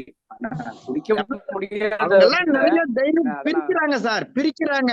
என் கைண்ட் ஆஃப் ஃபுட் ப்ராடக்ட் தான் வந்து லெமன் கிராஸ் அண்ட் தவனம் ஆயில், மறிக்கொழுந்து ஆயிலும் என் கைண்ட் ஆஃப் ஃபுட் ப்ராடக்ட் தான். ஓகே, சரி. நன்றி சார், நன்றி. நிகழ்ச்சியில பங்கு பெற்றமைக்கு மிக்க நன்றி. மல்டிநேஷனல் கம்பெனிஸ் வந்து இந்த ஆயில வாங்கி அவங்க வந்து சென்ட்டுக்கு பயன்படுத்துறது ஒண்ணு, இன்னொன்னு மெடிசினல் வேல்யூவாகவும் அதை வச்சிருக்காங்க. இப்ப நான் சொன்ன அந்த மீட்டிங்ல அட்டென்ட் பண்ணும்போது அவங்க நிறைய நோய்களுக்கு இன்க்ளூடிங் கேன்சர் அதுகளுக்கெல்லாம் ட்ரீட் பண்றதுக்கு கூட இந்த ஆயில்ஸ் வந்து எசென்ஷியல் ஆயில்ஸ் வந்து ரொம்ப யூஸ்ஃபுல்லா இருக்குது அப்படிங்கிற ஒரு தகவல் சொல்லி இருக்காங்க. சோ பட் வாட் எவர், ஆமா, அந்த தகவல்கள் எல்லாமே ரகசியமாகவே பாதுகாக்கப்படுகின்றன. அது வந்து நம்ம பப்ளிக்குக்கோ, ஃபார்மர்ஸுக்கோ அல்லது துறையில உள்ள அலுவலர்களுக்கு கூட தெரியறதாக எனக்கு தெரியல. சோ இதெல்லாம் வெளியே வரணும். ஆராய்ச்சி தகவல்கள் வெளியே வரும்போது இதோட முக்கியத்துவம் விவசாயிகளை சென்று சேர வாய்ப்பு அதிகமா உண்டு. இந்த வாசனைகள் யூஸ் ஆகுறது வந்து ஒண்ணு சோப்ல யூஸ் ஆகுது, ஒண்ணு ரூம் ஃப்ரெஷ்னர், அப்புறம் இந்த குளிக்கிற சோப்பு, உடம்பு சோப்பு, அப்புறம் நம்ம பாடிக்கு போற ஸ்பென்ட், வேற நம்ம எழுதுற பெண்ணுங்களை கூட கலக்குறாங்க. இப்படி வேற என்னென்ன கம்பெனிங்க இதை யூஸ் பண்றாங்க அவங்களெல்லாம் கலெக்ட் பண்ணிட்டு அவங்க கூட ஒரு எவ்வளவு தேவைப்படுறோம் ஒரு கான்டாக்ட் பண்ணிட்டு, இதெல்லாம் நம்ம நாட்டிலேயே நம்ம சுத்தி எத்தனையோ இருக்கு சார். இதெல்லாம் நம்ம எவ்வளவு தேவைப்படும் நம்ம கனெக்ட் எடுக்க முடியாதுங்களா சார்? நான் சொல்ல வந்த கருத்து இதுதான். ஆக்சுவலா என்னன்னா, இப்போ நம்மளோட ப்ராடக்ட்ஸ், இப்போ எக்ஸாம்பிள் காட்டன் எடுத்துக்கிட்டீங்க அப்படின்னா கூட நம்ம வந்து ரா மெட்டீரியல்லாம் நிறையவே ப்ரொடியூஸ் பண்றோம். பட் எல்லாமே ஏதோ ஒரு ஏஜென்ட் மூலமா எக்ஸ்போர்ட் ஆகி வெளிநாட்டுக்கு போகுது. அங்க ஃபேப்ரிக்கா கன்வெர்ட் ஆகி திரும்ப நம்ம நாட்டுக்கு திரும்ப இம்போர்ட் பண்ணி நம்ம அதை ஹை காஸ்ட் கொடுத்து வாங்குற மாதிரி இருக்குது. ப்ராடக்ட் ரா மெட்டீரியல் நம்மளோடது, என் ப்ராடக்ட் சேல் ஆகக்கூடிய மார்க்கெட்டிங் பாயிண்ட்டும் நம்மளோடது. ஆனா கமிஷன் மட்டும் யாரோ நம்மளை வச்சு யூஸ் பண்ணிக்கிறாங்க அப்படிங்கிற மாதிரி தான் இருக்குது. ஸோ அந்த இது ஓப்பன் டு மார்க்கெட் அப்படிங்கிற மாதிரி எல்லாத்துக்குமே தெரிய வரணும், அந்த டிமாண்ட் பேஸ்டு அக்ரிகல்ச்சர் வரணும் அப்படின்னு நான் ஃபீல் பண்றேன். ஏன்னா பக்கத்து ஸ்டேட் கூட இதுல கொஞ்சம் சுதாரிச்சிட்டாங்க. இப்போ ஆந்திரா, கர்நாடகா இந்த மாதிரி இடங்கள்ல விவசாயங்கள் பார்த்தீங்க அப்படின்னா ஓரளவுக்கு ஹைடெக்கா இருக்கு. அதாவது மார்க்கெட்ல என்ன டிமாண்ட் இருக்கோ அந்த வெரைட்டி அவங்க சூஸ் பண்ணி போடுறாங்க. இன்னமும் பாருங்க, தமிழ்நாட்டுல சவுத் டிஸ்ட்ரிக்ட்ஸ் எல்லாம் மோஸ்ட்லி பாத்தீங்க அப்படின்னா இன்னும் நியர்பை ஸ்டேட்ஸ்ல உள்ள ரைஸ் தான் வாங்கி சாப்பிட்டுட்டு இருக்கிறோம். ஏன் நம்ம நியர்பை நம்ம டிஸ்ட்ரிக்ட்ல விளையக்கூடிய ரைஸ் கூட நம்ம யூஸ் பண்றது இல்ல. ஸோ எல்லா ப்ராடக்ட்ஸுமே இந்த மாதிரி தான் போயிட்டு இருக்குது அப்படிங்கிறது தான் என்னோட ஐடியா. ஸோ அதை எல்லாத்துக்கும் ஓப்பன் டு ஆல் அப்படிங்கிற மாதிரி எப்படி கொண்டு வர்றது, அதுக்கு ஏதாவது ஐடியா இருக்கா அப்படிங்கிறத நான் கேட்கிறேன். அடுத்ததாக திரு ஹரிகோபால் துரைசாமி அவர்கள் பேச வந்திருக்காங்க. Sir please. வணக்கம். நான் சென்னையில இருந்து பேசுறேன். வணக்கம் சார், சொல்லுங்க. நான் சென்னையில இருந்து பேசுறேன். எனக்கு மோகன் சார் ஐயா தெரியும். ஐயா நீங்க சொன்ன மாதிரி நாங்க செஞ்சுட்டு இருக்கோம். இப்ப பாம்புரச போட போறோம். இப்ப கவனத்துக்காக வந்துட்டு இருக்கோம். அந்த சீசனுக்காக வெயிட் பண்ணிட்டு இருக்கோம். ஆக்சுவலி இப்ப லேண்ட் ரெடி பண்ணி இருக்கோம். நீங்க சொன்ன மாதிரி இப்ப ரெடியான அப்புறம் உங்ககிட்ட வந்து நாட்டு போயிட்டு ரெடி பண்ண போறோம், போட போறோம். இது ஒரு தகவல். ரெண்டாவது ஜோ அவங்களுக்கு இப்ப எல்லாமே பேசுறது வந்து வியாபார அடிப்படையில் தான் பேசிட்டு இருக்கோம். எதுக்கு நம்ம லெமன் கிராஸ் போட்டாலும் சரி, பாம்பரோசா போட்டாலும் சரி, வாட் எவர் வி டூ, எல்லாமே அடிப்படை தேவை வந்து நம்முடைய வியாபாரம் தான். வியாபார நோக்கில் எல்லா வியாபாரிகளும் நசுக்கப்பட்டு ஒடுக்கப்பட்டு யாரோ ஒருத்தர் ஏஜென்ட் எடுத்துட்டு போறத வந்து எப்படி தடுக்கிறது? ஏன்னா நீங்க கவர்மெண்ட் எம்ப்ளாயிஸா இருக்கிறது, நாங்க விவசாயியை எப்படி நாங்க பார்க்கறது? ஏன்னா வந்து ஒரு சின்ன இப்ப நீங்க சொன்ன மாதிரி இப்ப நான் என்கிட்ட 1000 ரூபாய் வாங்கிட்டு அவங்க 10,000 ரூபாய் பண்றாங்க, 10,000 ரூபாய் வாங்கினா 1,00,000 பண்றாங்க. அப்ப அடிப்படை தேவையை நான் பூர்த்தி பண்ண முடியல. செலவு போக எனக்கு வர ஒரு சின்ன கிரீம் கூட இல்ல, ஒரு லேயர் கூட எனக்கு கிடைக்க மாட்டேன். நம்ம கிட்ட ஒரு மாங்காய் 20 ரூபாய் மாங்காய் வேணா 100 ரூபாய் விற்கிறேன். அது 80 ரூபாய் யாராவது எடுத்துட்டு போறாங்க. 20 ரூபாய்னா 50 ரூபாய் 60 ரூபாய் விற்கிறாங்க. இப்படி போயிட்டு இருந்தாக்க விவசாயி கோலம் கட்டிட்டே இருக்க வேண்டியதாங்க. இதுக்கு என்ன வழி பண்ண போறீங்க? கவர்மெண்ட்ல எப்படி ஆக்ஷன் எடுக்க போறீங்க? உங்களுடைய கருத்தை நான் வரவேற்கிறேன். நீங்க சொன்ன இதுதான், இந்த விஷயத்தான் நான் முதல்ல பேசினேன். விவசாயத்தை பொறுத்தவரையில எப்பவுமே விவசாயி முழுமையான நல்ல வியாபாரியாக இருக்கிறது கொஞ்சம் சிரமம் தான். உண்மையான முழு விவசாயியாக இருந்தால் அவங்க வந்து முழு நேர வியாபாரியாக இருக்க முடியாது. சோ விவசாயத்துக்கு அவ்வளவு பிஸியா இருப்போம், அவ்வளவு வேலை பார்த்துட்டு இருப்போம். அப்போ இன்னொரு நபரோட உதவி நமக்கு தேவைப்படுது. நம்ம பொருளை, நாம உற்பத்தி பண்ற பொருளை மார்க்கெட்டிங் செய்யணும்னா ஒரு மீடியா தேவைப்படுது. ஆனா அந்த மார்க்கெட்டிங்ல என்ன பிரச்சனை அப்படின்னு பார்த்தோம்னா அவங்க வந்து அவங்களுக்கு எந்த நஷ்டமும் கிடையாது. வாங்கி விற்கிறது இந்த உங்களுக்கு இந்த விலை அப்படிதான் அவங்க வச்சிருக்காங்க. அதுல வந்து அவங்க எல்லளவும் நஷ்டப்படுறது கிடையாது, எந்த துன்பப்படுறது கிடையாது. துன்பம் வந்து அது விவசாயி தலையில தான். சோ விவசாயி இல்லைன்னா வியாபாரி இல்லையே. ஆமா, விவசாயி இல்லைன்னா வியாபாரி இல்லைங்கிற மாதிரிதான். வியாபாரி இல்லாம விவசாயி நிக்கவும் முடியாது. உற்பத்தி பண்ணி நாமளே சாப்பிட முடியாது இல்ல, அத மார்க்கெட்டிங் நாம இருக்க முடியும். சோ அந்த ஒரு சூழ்நிலை கூட பரவாயில்ல சார், 10% கூட கிடைக்கல விவசாயத்தை. அதுதான் நான் சொல்றேன். சோ இதுல வந்து இப்ப நீங்க சாதாரண வாழைப்பழத்தை எடுத்துக்கிட்டா கூட, வாழைப்பழம் நான் ஒரு விவசாயியை இன்டர்வியூ பண்ணும்போது, நான் திருநெல்வேலியில நான் நாங்குநேரி வட்டாரத்துல பணிபுரிஞ்சிட்டு இருந்தேன். அந்த சமயத்துல நான் ஒரு இன்டர்வியூ பண்ணும்போது வாழைக்காய் அவங்கள்ட்ட வந்து விவசாயிட்ட இருந்து வியாபாரி வாங்குற விலை 7 ரூபாய் 8 ரூபாய் 8 ரூபாய் அந்த விலைக்கு எடுக்கிறாங்க. ஆனா மார்க்கெட்ல அதுக்கு விலை 25 ரூபாய் கிலோ. இது என்ன அப்படின்ட்டு வியாபாரி இடத்துல ஒரு இன்டர்வியூ எடுத்தேன். இந்த நம்ம நிகழ்ச்சிக்காக ஒரு வியாபாரியை சந்திச்சு சென்னையில ஒரு வியாபாரிகிட்ட இன்டர்வியூ எடுத்தோம். கோயம்பேடு விவசாயி வியாபாரி. அப்ப அவரு என்ன சொல்றாரு, நாங்க கொண்டு வர்றதுல 50% மேல டேமேஜ் ஆகுது அப்படிங்கிறாரு. அது அது கொஞ்சம் அதிகமா சொல்றாரோ அப்படின்னு நாங்க எங்களுக்கு தோணுச்சுது. பட் அதை விசாரிக்கும் போது அது உண்மைதான். ஏன் உண்மைதான் அப்படின்னா, அவங்களுக்கு அந்த அந்த அந்த உற்பத்தியின் வலி அவங்களுக்கு கிடையாது. உற்பத்தியின் வலி அவங்களுக்கு இல்லாததுனால விவசாயிட்ட இருந்து வர்றத அப்படியே வண்டியில ஏத்துறாங்க. அதுல மேல 2 பேர் நின்று மிதிச்சு அந்த லோடு ஏத்தும் போது கண்டிப்பா அதுல டேமேஜ் ஆகத்தான் செய்யும். கண்டிப்பா டேமேஜ் ஆகும். இந்த கைமாத்தி விடுறாங்க இல்லையா? ஆமா ஆமா, கைமாத்தி விடுறாங்க இல்லையா? அந்த ஏஜென்ட்ஸ் தான் சம்பாதிக்கிறாங்க. கைமாத்தி விடுறது அடுத்தால. முதல்ல லோடுலயே ஒரு 50% அவங்களுக்கு டேமேஜ் ஆகுது. அதுக்கு காரணம் அந்த வலி அவங்களுக்கு இல்ல, அந்த வலி விவசாயிக்கு தான். அதனால அவங்க பலர் இருக்காங்க, அது அப்படித்தான் நடக்கும் அப்படிங்கிறாங்க. சோ அதுலயும் 50% பிரைஸ் விலை டபுள் ஆயிடுது. 8 ரூபாய்க்கு வாங்குறது 16 ரூபாய்க்கு போயிடுது. அடுத்தபடியாக அந்த மிடில் மேன் ஒரு கையில அது போறது இல்ல, 3 முதல் 4 கைகள் அது போகும். ஒவ்வொருத்தரும் மார்ஜின் வைக்கும் போது அது அப்படி போயிடுது. சோ இதுதான் உண்மையான 10% வச்சு பண்றாங்க சார். ஆனா விவசாயிக்கு 1% கிடைக்கல. 1% விவசாயி. ஆமா, இதுதான் உண்மை, நிலவரம். இதுதான் உண்மை, இதுதான் நிலவரம். இன்றைக்கு இது மாற்ற முடியல. ஆனா இதை சரி செய்வதற்கு, சீர் செய்வதற்காகத்தான் நம்ம வேளாண்மை துறையில இருந்து உழவர் உற்பத்தியாளர் குழுக்களை ஃபார்ம் பண்ணாங்க. கூட்டு பண்ணையம் அப்படிங்கிற ஒரு திட்டம் ஒரு 6-7 ஆண்டுகளுக்கு முன்னாடி அறிமுகப்படுத்தப்பட்டது. அந்த திட்டத்தின்படி farmer producer organisation, farmer producer groups எல்லாம் உருவாக்கி அவங்களுக்கு சப்சிடிஸ் எல்லாம் கொடுத்து பண்றாங்க. சோ அது வேளாண்மை துறை மூலம் செயல்படுகிறது. விவசாயிகள் யாரும் அப்படி கூட்டுறவோடு பயணித்து பழக்கம் இல்லாததுனால அது கொஞ்சம் லேட் ஆகுது. பட் ஒரு சில எஃபிஓஸ் நல்லா இருக்குது. தேனி மாவட்டத்துல 1-2 எஃபிஓஸ் நல்லா இருக்குதுன்னு சொல்லுவாங்க. விருதுநகர் சில இடங்கள்ல அது மாதிரி தர்மபுரி இங்கெல்லாம் ஒரு சில எஃபிஓஸ் நல்லா இருக்குது. பட் எல்லா எஃபிஓவும் நல்லா வரணும், விரைவில் வர வாய்ப்பு இருக்குது. இப்பதான் கவர்மெண்ட் அந்த தாட்டுக்கு போயிருக்காங்க. நாம வந்து வேல்யூ அடிஷனுக்கு அடுத்தபடியாக வேல்யூ அடிஷன் கொண்டு வந்திருக்காங்க. சோ இவையெல்லாம் ஒரு நிலைக்கு வரும்போது லாபம் கண்டிப்பாக. நம்ம விவசாயம் வந்து இன்றைக்கு நேற்று வந்ததில்லை, ஆதி தொழில் விவசாயம் தான். ஏன்னா மனித குலம் என்றைக்கு உருவாச்சதோ அன்றைக்கு விவசாயம் வந்துடுச்சு. எல்லாம் பலரும் எவ்வளவோ வருத்தங்கள் பட்டாலும் விட்டுட்டு போனாங்களா? கிடையாது. ஏன்னா யாரோ ஒருத்தர் செஞ்சுட்டு இருப்பாங்க. சோ அதனால விவசாயம் அழிஞ்சு போகணும்ட்டு எல்லாம் நம்ம கவலைப்பட வேண்டிய அவசியம் இல்லை. அழியாது, கண்டிப்பா நிலைச்சிருக்கோம். அதுக்கு தக்க அந்தந்த அந்த பரிணாமம் வந்து கொஞ்சம் ஸ்லோவா வருது, அவ்வளவுதான். கொஞ்சம் ஸ்லோவா வருது.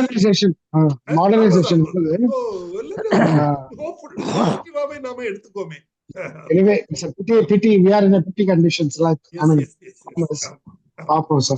நன்றி. நிகழ்ச்சியில் பங்கு பெற்றமைக்கு மிக்க நன்றி. திரு ஹரி கோபால் துரைசாமி. சார், என்னுடைய பேர் வேல்முரு சார்.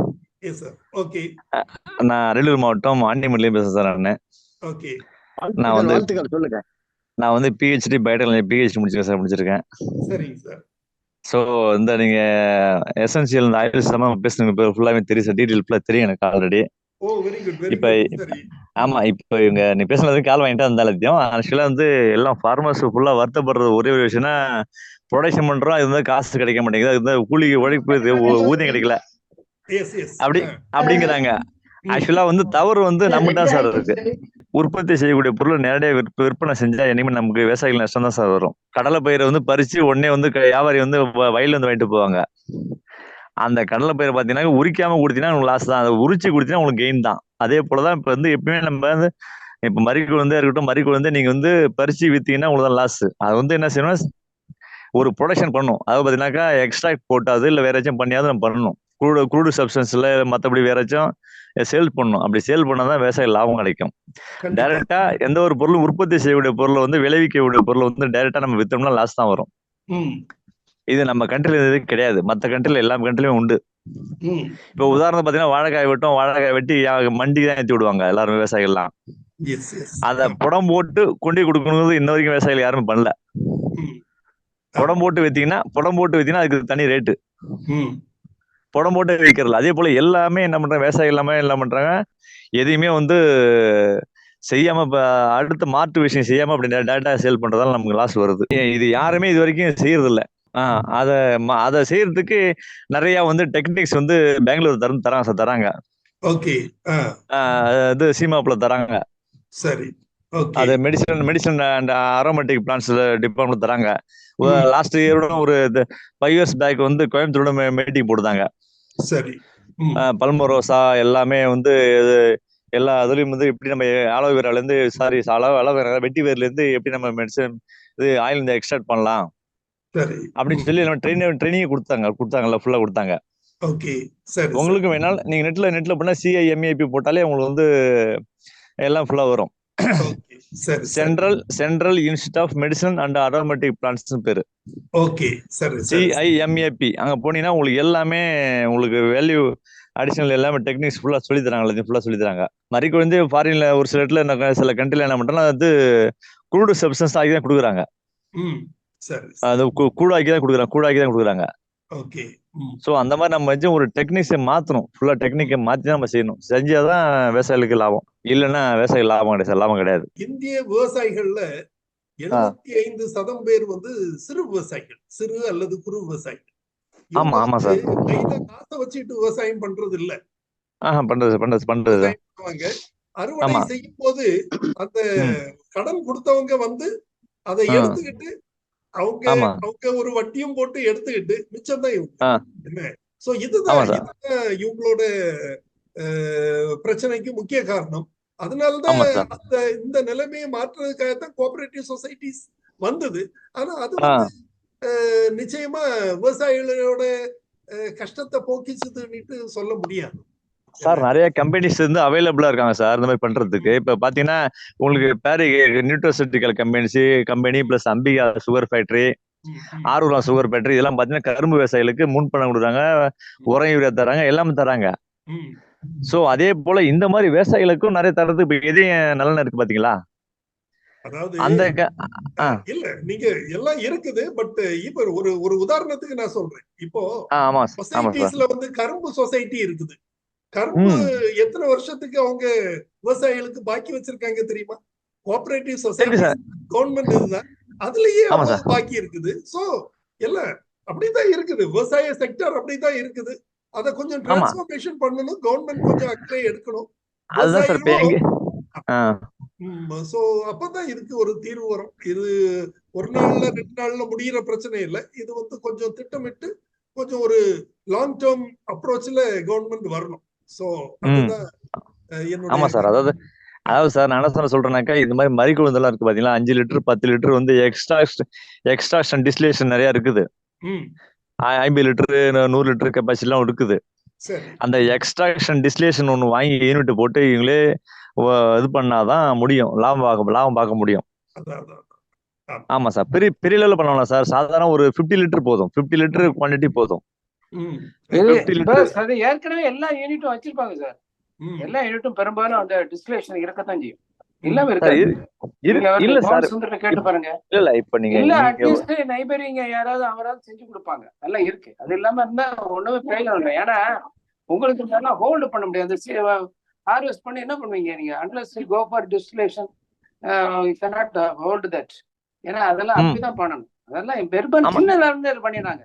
ஓகே. திரு வேல்முருகன் சார், நிகழ்ச்சியில் பங்கு பெற்றமைக்கு மிக்க நன்றி. இப்போ எக்ஸ்ட்ராக்ட் பண்ற அந்த கழிவுங்க எல்லாம் அதிக லெவல்ல இருக்குமே சார், டன் கணக்குல இருக்குங்க இல்லையா? அதெல்லாம் என்ன பண்றீங்க? பாம்பரோஸ் இருக்கு இல்லையா? ஆமா.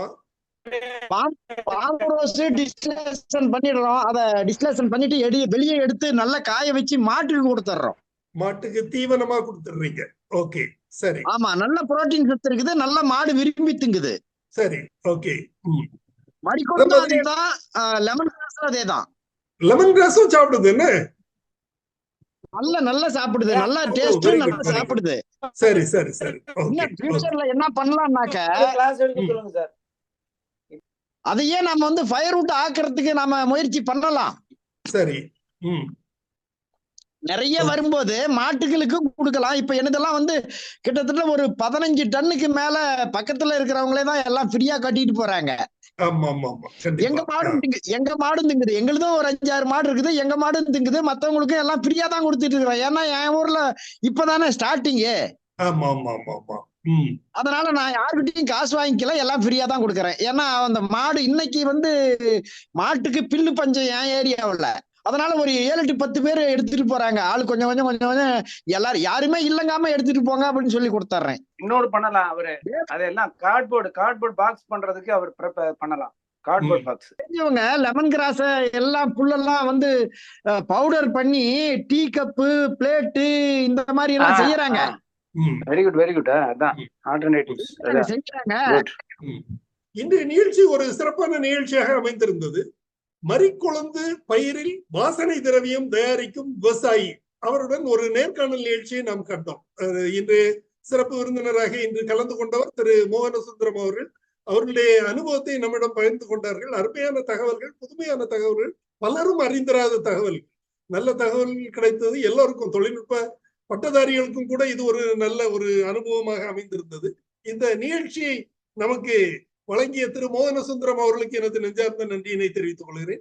மேலும் இந்த நிகழ்ச்சியில் பங்கு பெற்று பல்வேறு கருத்துக்களையும் சந்தேகங்களையும் கேட்டு பல தகவல்கள் அனைவரையும் சென்று சேர உதவிய அனைத்து பங்கேற்பாளர்களுக்கும் எனது நன்றியினை தெரிவித்துக் கொள்கிறேன். இன்றைய நிகழ்ச்சியத்துடன் நிறைவு பெறுகிறது. இன்னொரு நிகழ்ச்சியில் நாளை மறுதினம் சந்திக்கலாம். நன்றி, வணக்கம்.